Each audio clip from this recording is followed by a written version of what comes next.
imbaraga z'umwuka wera zizana ibintu byinshi, zizana kwihangana. Burya nta muntu wihangana adafite umwuka wera.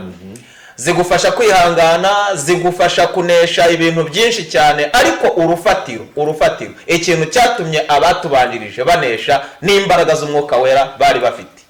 Namwe nimwiha n'ibizaha byanyu kandi mugire gute? Mubatizwe. Shimwe cyane. Mwiha n'ibizaha byanyu kandi mubatizwe. Bivuga ngo hanyuma yo kwiha n'ibyaha, hanyuma yo kubatizwa, umwuka wera agira gute? Araza. Haleluya. Ya rero Danieli nabo n'abasadrake na Abedenego nabo mu kintu bakoze biha n'ibyaha, bitandukanije n'ibyaha bageze i Babuloni, cyane yuko Bibiri tubwira ko Babuloni wari umurwa wateretse inzoga z'ubusambanyi, ubusinzi, ibyaha bitandukanye, gusenga ibigirwamana. Ibyo biri mu bintu birinze.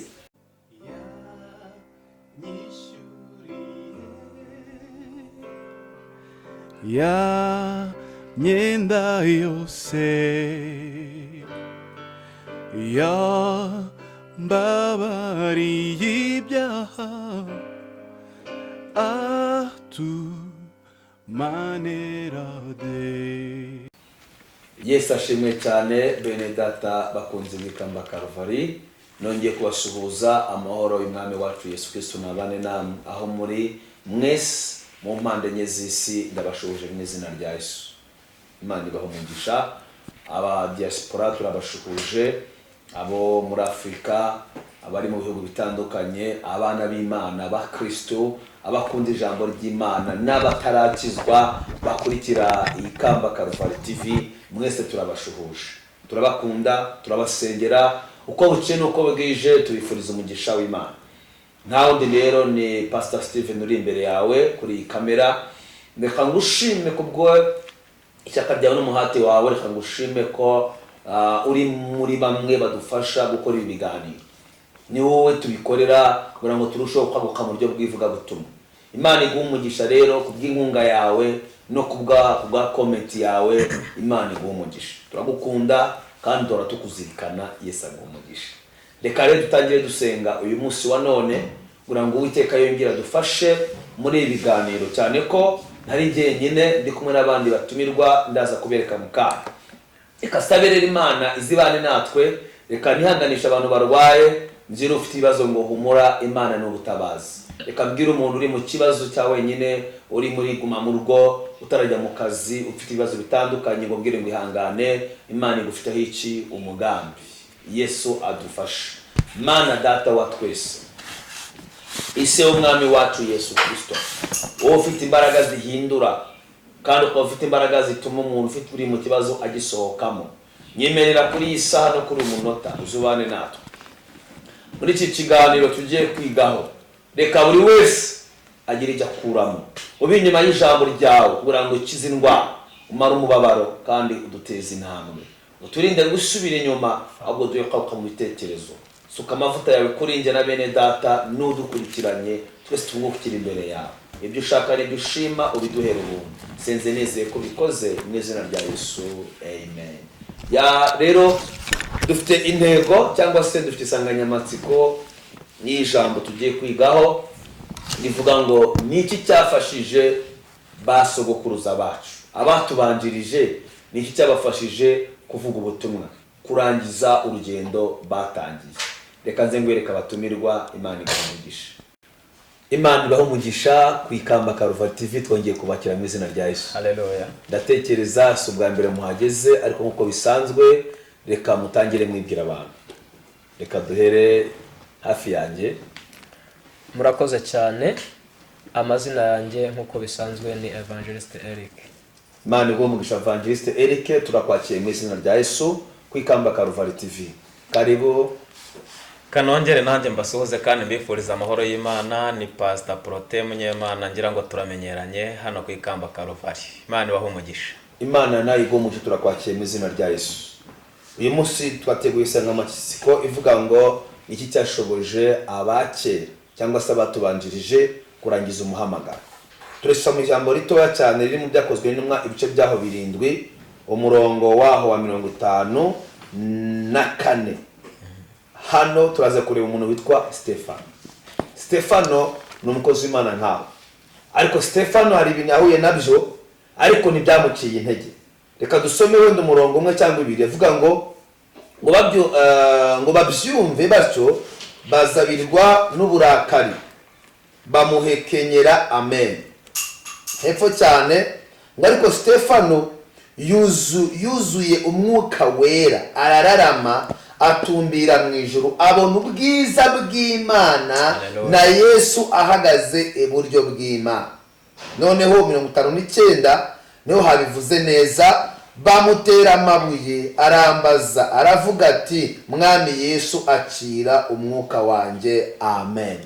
Iri jambo ryo kuba Stefano yaravuze ngo mwami acira ubugingo bwanjye, ntasubiza abamuteye amabuye. Bibiliya katubwiye ngo yarararamye areba mu ijuru bari bamutera amabuye. Niki cyashoboje Stefano kugira ngo bamutere amabuye? Kuri uyu munsi wa none tubona abantu bakamutse mu rugendo, tubona abantu bacitse intege mu rugendo, baterwa n'amabuye. Ndahera kuri Eric. Niki kintu cyashoboje uyu muntu? Niki wabwira abakurikiye Ikamba Karuvari TV? Murakoze cyane abantu bakurikiye Ikamba Karuvari. Ikintu cyashoboje Stefano, ndetse buriya usibye na Stefano harimo n'abandi benshi, ariko ikintu cyamushoboje n'imbaraga z'umwuka wera. Ikindi nuko yari umugabo, yari umuntu w'umugabo. Stefano yari umuntu w'umugabo kandi umuntu w'umugabo arakomera. Dushingiye ku ijambo ry'Imana riboneka mu gitabo cy'Ibyakozwe n'Intumwa igice cyaho cya mbere ku murongo wa 8, habivuga neza avuga ngo icyakora muzahabwa imbaraga umwuka wera nabamanukira, nibwo muzabagwa bo kumpamya i Yerusalemu kugeza ku mpera y'isi. Rero icyatumye Stefano akomera, aho kugira ngo ashwane n'abari abantu, aho bakavuga ngo data akira ubugingo bwanjye, nuko yari yamajije kuba umugabo. Yego. Kandi yari yamajije no kuzura umwuka wera. Yari yamajije guhabwa imbaraga. Amen. Rero igihe yari yarahawe imbaraga ntabwo agomba kugira ubwoba, nta nubwo agomba kugira andi magambo yandi yo gusubiza. We yari afite imbaraga muri Kristo Yesu, kandi yari umugabo wo guhamya. Imana ibaho umugisha. Porote, wowe urabivuga iki? Urakoze cyane. Imana uguha umugisha. Nk'uko umukozi w'Imana Eric abivuze, buriya ikintu cya mbere cyabashishije abatubanjirije mu muhamagaro, arizo ntumwa n'abandi bose bajeho mbere yacu, ikintu cyababashishije ni kimwe, ni nacyo rufatiro. Nubwo urwo rufatiro hari n'ibindi bintu birufatiyeho, ariko ikintu cyababashishije ni imbaraga z'umwuka wera bari bafite. Imbaraga z'umwuka wera. Iyo uhamagariwe uyu murimo, nta kindi kintu na kimwe bigusaba. Mbere y'uko winjiramo ubanza guhabwa imbaraga, gushaka imbaraga. Turebeye ku mwami wacu Yesu, nahoze nsoma igitabo cy'ubutumwa bwiza bwa Yesu ko bwanditswe na Luka, usomye hariya mu bice 13, umwami wacu Yesu igihe yavaga iwabo agiye kubatizwa, yaragiye Yohana aramubatiza. Amaze kumubatiza ako kanya, avuye mu mazi, ijwi rivugira mu ijuru, ndetse marayika w'Imana aramanuka, ijwi riramuhamiriza, uyu ni umwana wanjye nkunda, ndamutoranyije mu mwubahe. Uwo munsi uyu mugabo bita Yesu yari agiye gutangira uyu murimo. Bibiliya itubwira ko yahise atwarwa n'umwuka hehe? Mu butayu. Yari agiye gushaka imbaraga za mwuka wera zizamufasha muri wa muhamagaro agiye gukora. Rero imbaraga z'umwuka wera zizana ibintu byinshi, zizana kwihangana. Burya nta muntu wihangana adafite umwuka wera.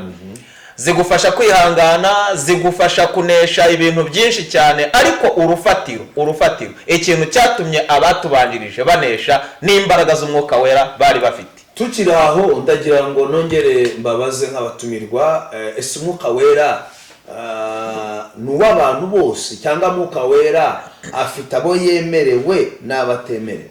Kugira ngo uyu muntu urimo kureba porote ari muri diaspora, ntafite n'ahajya mu rusengero, ari mu Burayi, afite izindi nshingano arimo, ariko se uyu muntu kureba wamubwira gute ko ashobora kuba afite umwuka we cyangwa se ashobora kuwutunga kandi atagiye mu rusengero? Urakoze cyane. Ijambo ry'Imana riravuga ngo iri sezerano ni iryanyu mwebwe n'abana banyu, ni iryacu n'abana bacu. Isezerano ryo kuzura umwuka wera, guhabwa mwuka wera, ni iryacu n'abana bacu. Ikindi nagira ngo nanabwire abadukurikiye yuko mwuka wera atadushoboza guhanura gusa, kuvuga ubutumwa gusa, adushoboza no kubana n'abantu. Bivuga ngo no mu buzima busanzwe umuntu uwo ari we wese akeneye mwuka wera. Imana iguhe umugisha. Evangeliste Eric, nk'umuntu ndi kubona urimo kuririmba cyane muri iki gihe, ndabona amavuta cyane, ivuga gutumwa ririmo no mu ndirimbo ndonda kubona cyane ku ma social media, ku ma radio, ariko mwuka wera wowe uvuga iki? Ese nk'umuntu ufite umugore n'abana, iki gushoboza kumva ibihangano, kumva muri wowe ufitemo imbaraga zo kuririmba kandi ugomba no gutunga urugo? Ese niki wabwira abantu ku mwuka wera? Niki? Ntabwo ndashaka kugira ngo ugire ikintu ubwira abantu, Eric. Mwuka wera biriya byose ubona nkora ni mwuka wera w'inshoboza. Cyane ko mwuka wera ari impano y'Imana umuntu ahabwa, ibasha kumushoboza muri ibyo byose. Rero imbaraga z'umwuka wera nizo zinshoboza biriya byose ubona, nizo zinshoboza kuririmba, zikanshoboza kubwiriza, zikanshoboza guhanura, zikanshoboza gutunga umuryango ndetse n'ibindi. Rero navuga ngo buri wese akeneye mwuka wera mu buzima bwe bwa buri munsi, nkuko n'umukozi w'Imana amajije kubivuga. Kandi nagira ngo mbanze mbabwire mu byakozwe n'intumwa igice cya 2 umurongo wa 38 habivuga neza yuko dukwiye kwihana ibyaha byacu, twarangiza tugasaba umwuka wera, tukanabatizwa. Tukabatizwa tukuzura umwuka wera. Ikindi gikurikiyeho, iryo sezerano rigahabwa n'abana bacu. Rero umwuka wera ni ingenzi mu buzima bw'umukristo uwo ari we wese. Umukristo udafite umwuka wera ntawe ashobora kugera. Rimwe na rimwe tujya tuvuga ngo kwizera, kwihangana, guca bugufi n'ibindi byinshi, urukundo, ariko ntushobora kugira urukundo udafite umwuka wera. Ntushobora kwizera udafite umwuka wera. Ntushobora kwihangana udafite umwuka wera. Ntushobora guhanura udafite umwuka wera. Ntiwabwiriza udafite umwuka wera. Umwuka wera ni umusingi, ni urufatiro, nk'uko nta nzu ishobora guhagarara mu bwiza ubwo ari bwo bwose idafite umusingi. Niko nta mukristo n'umwe ushobora kubaho ngo abe umukristo wuzuye adafite mwuka wera. Imana ibamugisha. Wenda mu gitabo cya Yoweli ntitugiye kubitindaho cyane, ariko Yoweli hari uko yahanuye avuga ngo abasaza bazarota, abagaragu ngo misi ya nyuma ngo nzasuka umwuka wera ku bantu bose. Ese mwabihuza gute n'iki gihe? Ubu nakwe impamvu abantu bemereye umwuka wera, turi mu gihe Yoweli yahanuraga, turi mu gihe cya nyuma, cyangwa se Yesu Kristo aricyo yabivuze? Urakoze cyane mukozi w'Imana. Umenye ko Imana ihagarara mu itangiriro yarangiza ikareba no mu iherezo. Kandi mwongere mwibuke ko isanganyamatsiko turiho ivuga ngo ni iki cyafashije cyangwa se cyabashije abatubanjirije gusohoza neza uwo murimo. N'ubundi nubwo turi buvuge ibikorwa byagiye bikorwa, ibyo bagiye bikora, ariko n'ubundi imbaraga zababashishije turasanga ari zazindi. Kuko iyo turebye muri iki gitabo cya Yoweli ibice 3 umurongo wa 1 biravuga ngo hanyuma y'ibyo, hanyuma y'ibyo, bivuze ko hari byabanje. Nzasuka umwuka wanjye ku bantu bose, abahungu banyu n'abakobwa banyu bazahanura, n'abakambwe banyu bazarota, n'abasore banyu bazerekwa. Ni iki kintu wagihuza? Hanyuma y'ibyo hari ryari?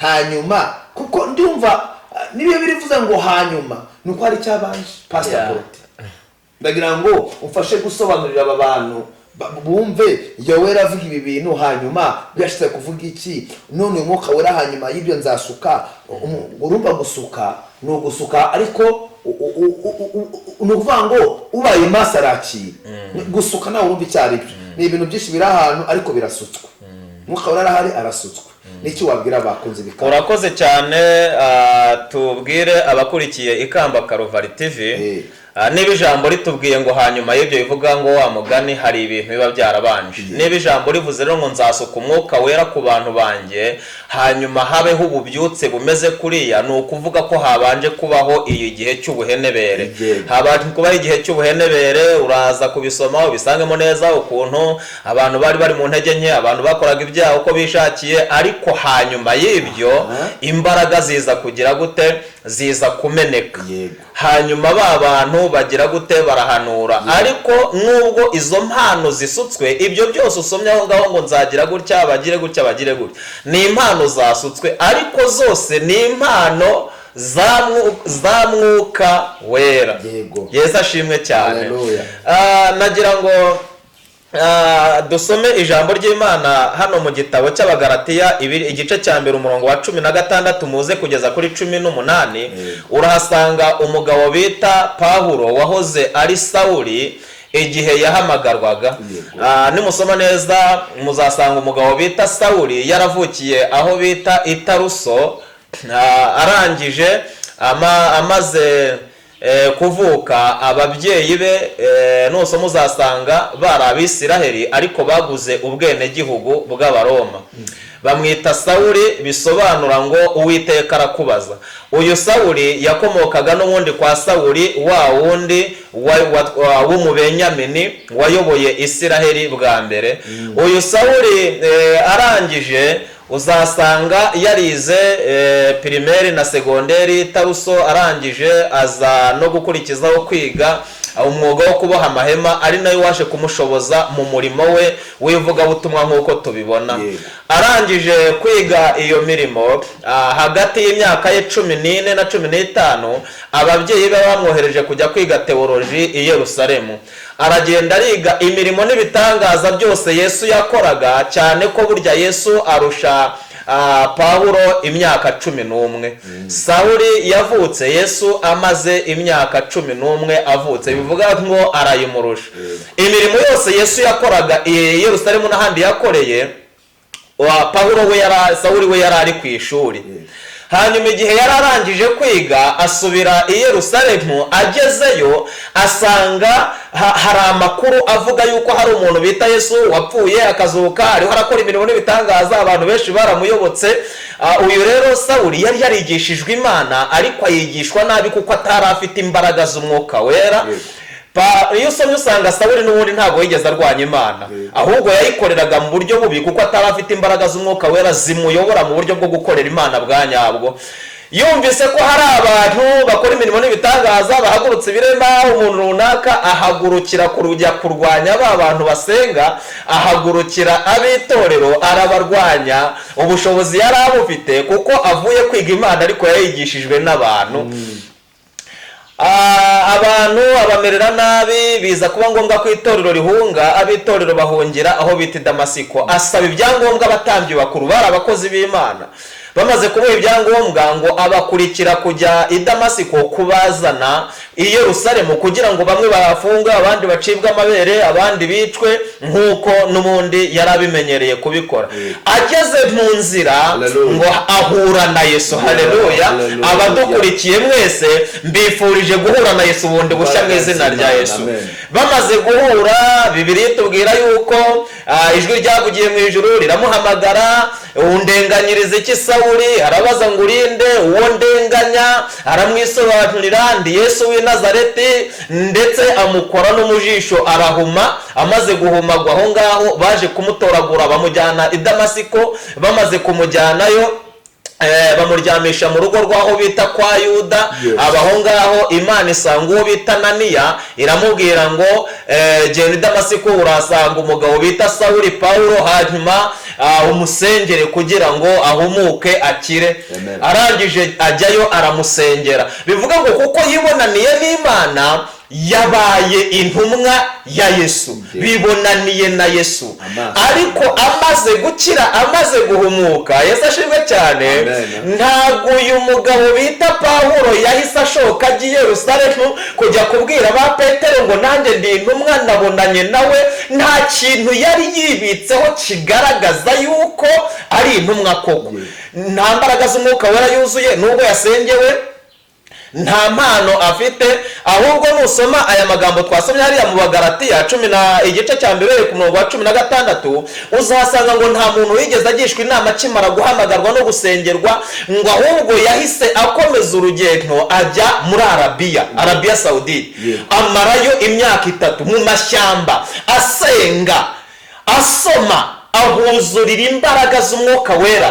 Ahaherwa iki? Ahaherwa impano. Arangije nibwo nyuma yaho yaje kugaruka amaze kubona za mpano zijya kumufasha umurimo, zijya gusobanurira ababanye na Yesu yuko nawe babonanye izo mpano. Arangije kuzuzura nibwo yagarutse i Yerusalemu, abonana na Petero, aza kubonana na Yakobo wa wundi wavaga indimwe na Yesu, barabonana, baza kumenya ko nawe ari intumwa. Bivuga ngo rero ntabwo iyo Pawulo yari kugaruka i Yerusalemu ataramara guhabwa imbaraga zimumenyekanisha yuko umuhamagaro arimo yawuhamagawe na Kristo. Ibintu byose byamushoboje rero ni imbaraga za Mwuka Wera yuzuriye muri ariya mashyamba ya Arabiya, ni impano yahaherewe. Muri make rero impano z'Imana dukoresha izo arizo zose, no kwihangana no gukomera, nk'uko ijambo ryatubwiye mu Bagalatiya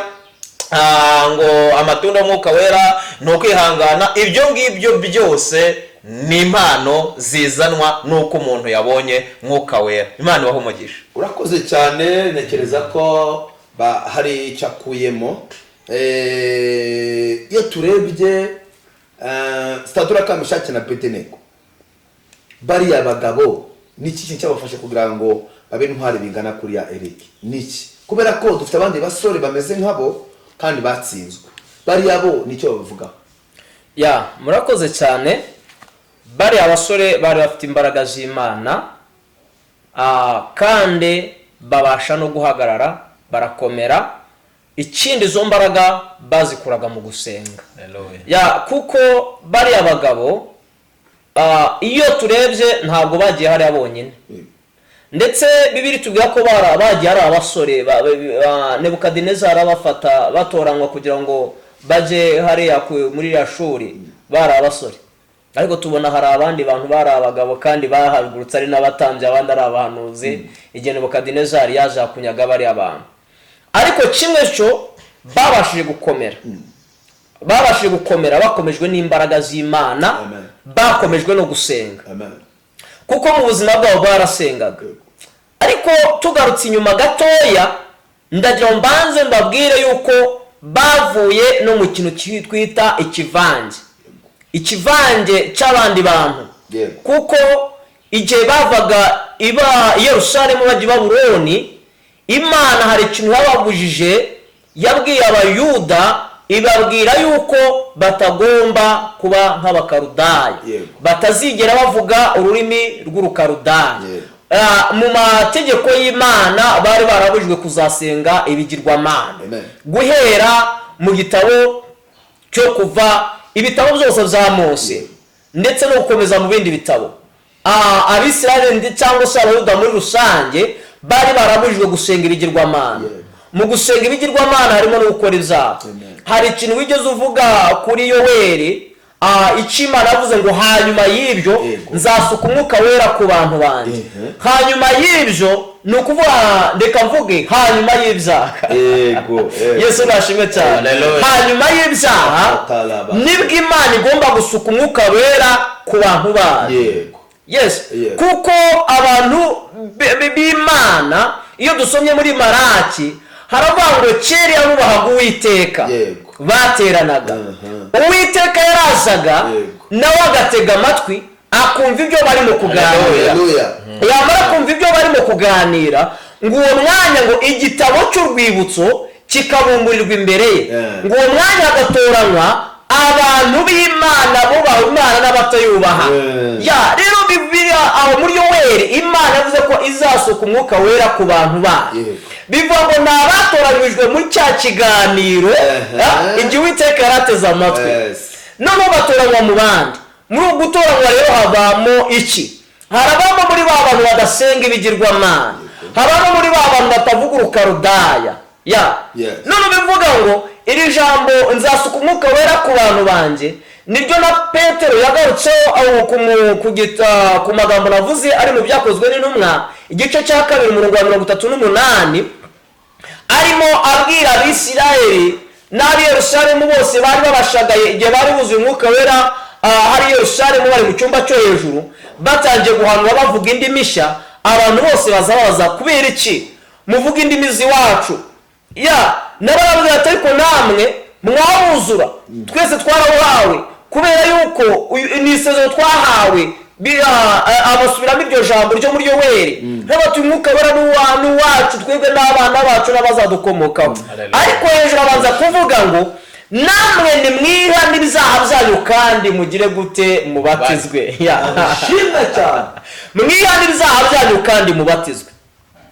Bivuga ngo hanyuma yo kwihana ibyaha, hanyuma yo kubatizwa, umwuka wera agira gute? Araza. Haleluya.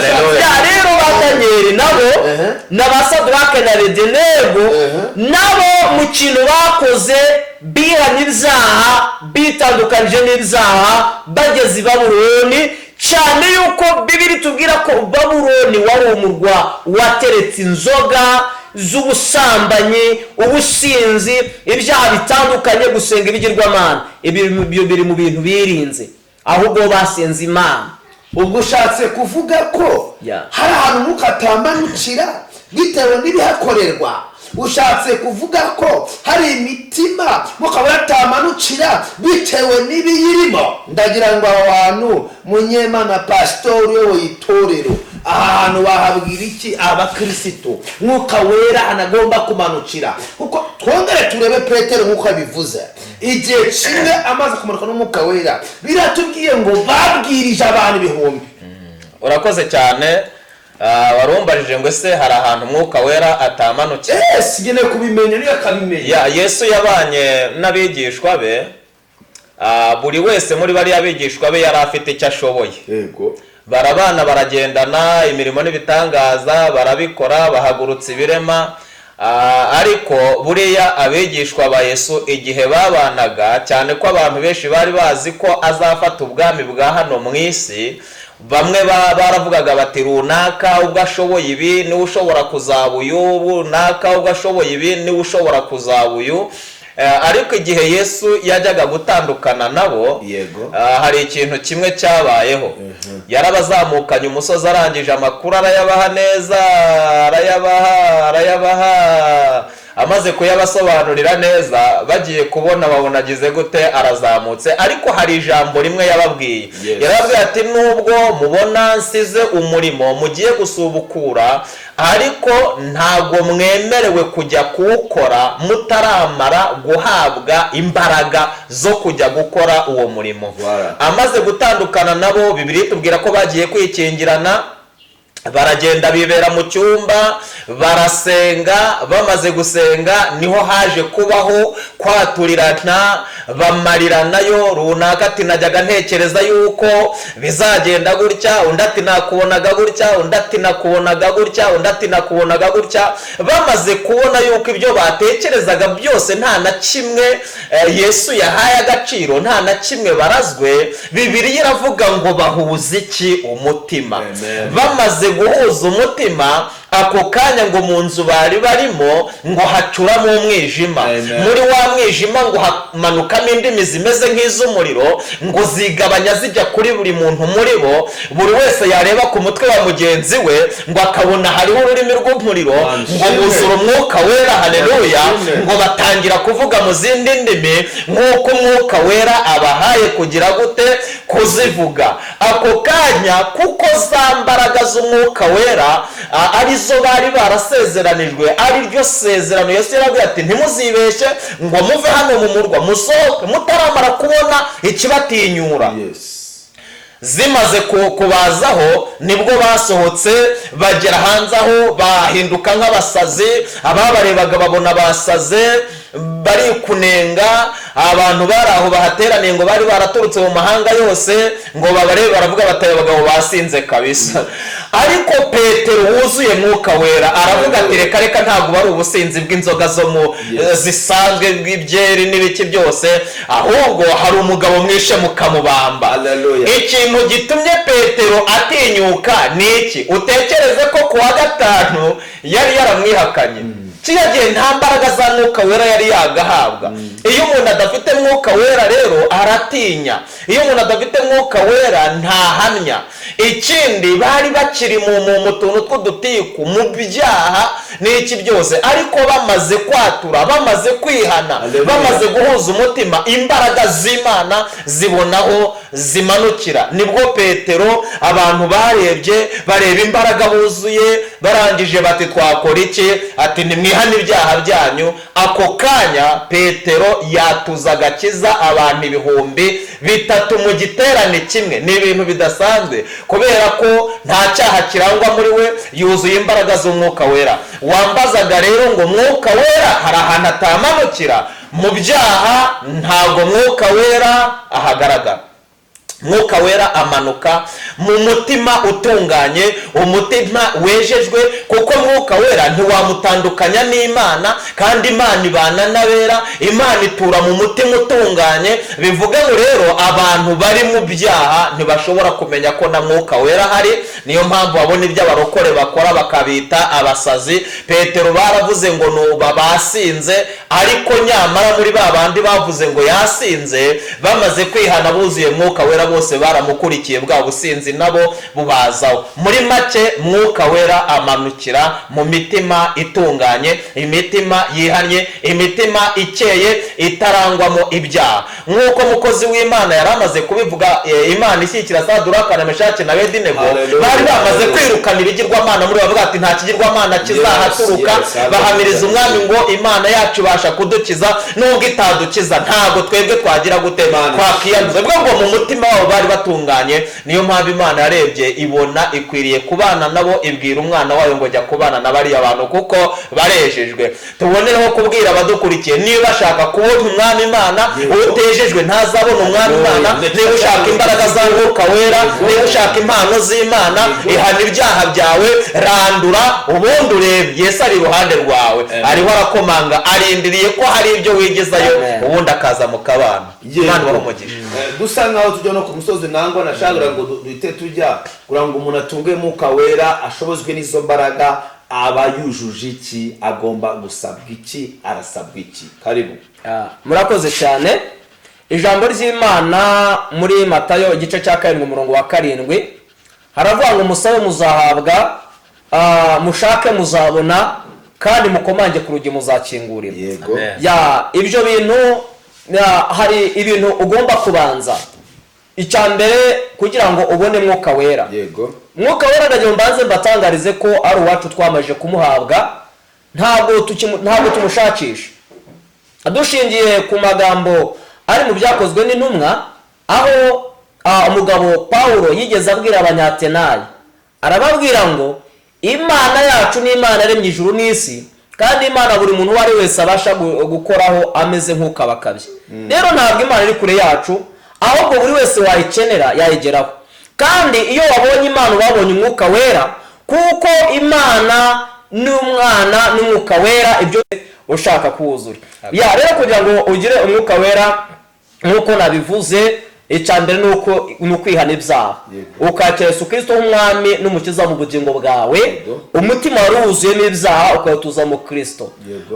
Ikindi cya kabiri ukabatizwa mu mazi menshi, ikimenyetso cyo guhamiriza abantu.